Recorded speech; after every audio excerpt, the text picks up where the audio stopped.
नमस्कार दोस्तों, जय जोहार। मैं कौशल तिवारी और बिहनिया संझा में आपका स्वागत है। सत्ता का नशा जब सर चढ़कर बोलता है तो वह कुछ भी नहीं देखता, चाहे संघ का कितना भी बड़ा संस्कार देने का दावा हो या फिर पार्टी का अनुशासन। सब कुछ धरा का धरा रह जाता है जब सत्ता का नशा सर चढ़कर बोलता है। और बड़ी मुश्किल से ना उम्मीद के साथ मिली सत्ता, नशा का तो कुछ और ही मतलब होता है। कांव कांव खांव खांव के इस दौर में जिस तरीके से भारतीय जनता पार्टी के दो नेता आपस में भिड़ गए, उसे लेकर संघ के संस्कार पर तो सवाल उठ ही रहे हैं। साथ ही दमदार माने जाने वाले सांसद बृजमोहन अग्रवाल पर भी सवाल उठ रहे हैं। बृजमोहन अग्रवाल पर सवाल इसलिए उठ रहे हैं कि जो दोनों नेताओं ने सड़क पर खुलेआम गाली गलौज के साथ मारपीट और गुंडागर्दी की है,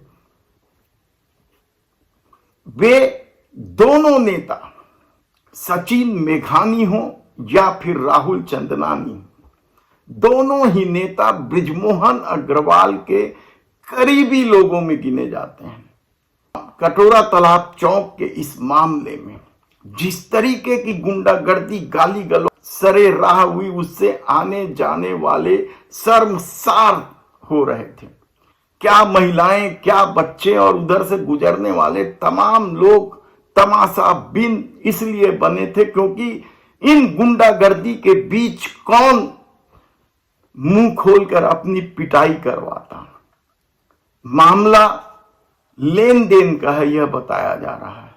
दोनों ही मोहन सेठ के समर्थक हैं और दोनों के बीच जिस तरीके से राहुल चंदनानी के होटल में घुसकर पहले विवाद हुआ और होटल से शुरू हुई मारपीट बाहर तक निकला। आप खुद वीडियो में देख रहे होंगे कि किस तरीके से यातायात व्यवस्था चौपट हो गई थी। पुलिस का कहीं अता पता नहीं था। पुलिस को फोन भी कुछ लोगों ने किया, लेकिन घंटों बाद पुलिस तक पहुंची जब एक पक्ष जा चुका था। मामला पुलिस तक पहुंचा। राहुल चंदनानी के रिपोर्ट पर सचिन मेघानी और उनके लोगों पर जुर्म दर्ज किया गया है। वहीं सचिन मेघानी ने भी आवेदन दिया है, उसके आवेदन पर अभी तक जुर्म दर्ज नहीं हुआ है और कहा जा रहा है कि समझौते का प्रयास हो रहा है। क्या इस तरह की गुंडागर्दी, खुलेआम मारपीट के मामले में पुलिस को स्वतः संज्ञान लेकर दोनों के खिलाफ कार्रवाई नहीं करनी चाहिए? लेकिन ऐसा नहीं होगा क्योंकि सत्ता उनकी है, धमक उनकी है और दमदार माने जाने वाले सांसद बृजमोहन अग्रवाल उनके हैं।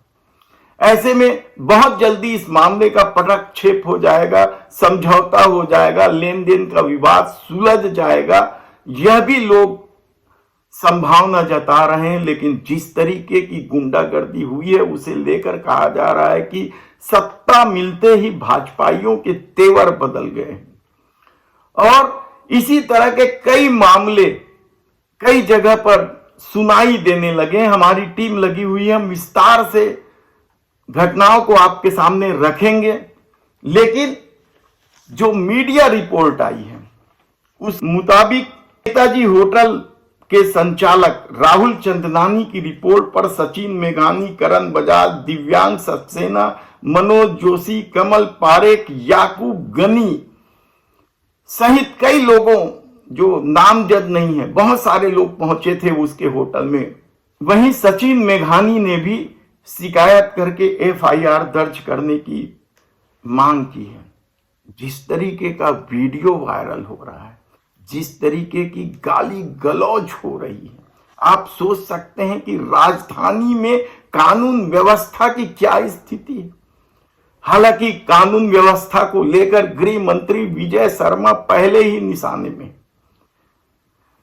अपराध थमने का नाम नहीं ले रहा है। एक जगह पुलिस संभालने जाती है तो दूसरे मोहल्ले से इस तरह की खबर आती है। और यदि कोई पुलिस वाला ईमानदारी से काम कर दे तो किस तरीके से मंत्रियों का धौंस या फोन सामने आता है, यह भी चर्चा का विषय है। हमने कल ही विस्तार से बताया कि किस तरीके से शराबखोरी कर रहे एक महिला मंत्री के जेठ को जब पुलिस ने चौकी ले आया पकड़कर, तो किस तरीके से उस प्रधान आरक्षक, आदिवासी प्रधान आरक्षक को धमकी दी जा रही है। उसे एसपी ने लाइन अटैच कर दिया। तब ऐसी परिस्थिति में क्या सूचना मिलने के बाद भी तालाब चौक में पुलिस के नहीं पहुंचने की यही वजह थी? आखिर पुलिस कैसे काम करे, यह सबसे बड़ा सवाल है। धन्यवाद।